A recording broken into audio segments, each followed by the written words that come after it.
Les sujets du jour de la revue fiduciaire. Premier sujet de notre JT. Mesures de soutien en faveur des agriculteurs.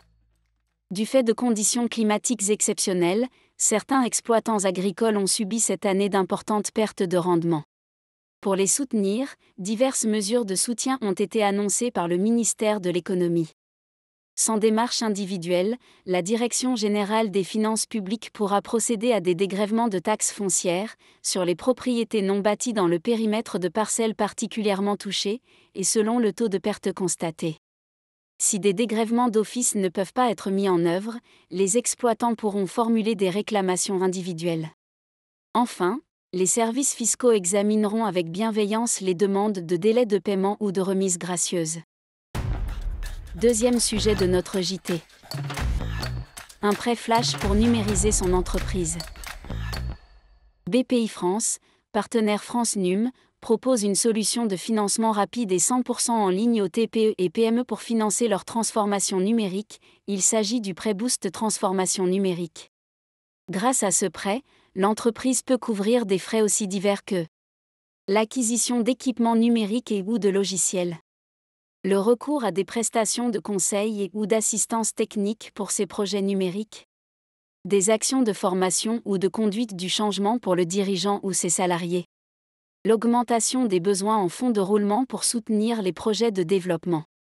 Le prêt Boost Transformation Numérique est ouvert aux entreprises de plus de 3 ans, qui comptent entre 2 et 49 salariés.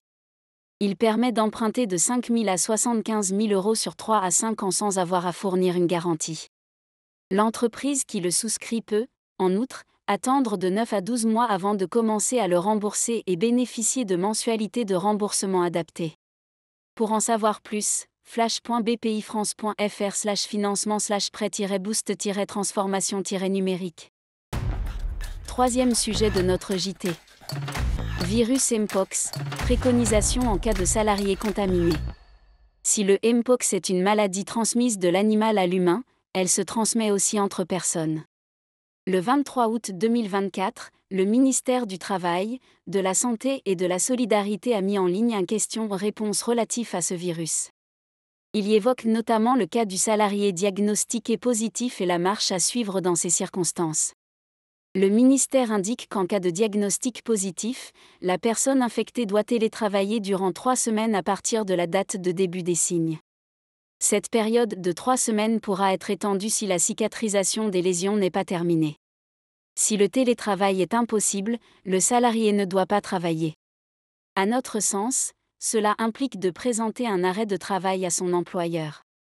Par contre, le question-réponse n'indique pas que les cas contacts doivent aussi rester chez eux et donc télétravailler.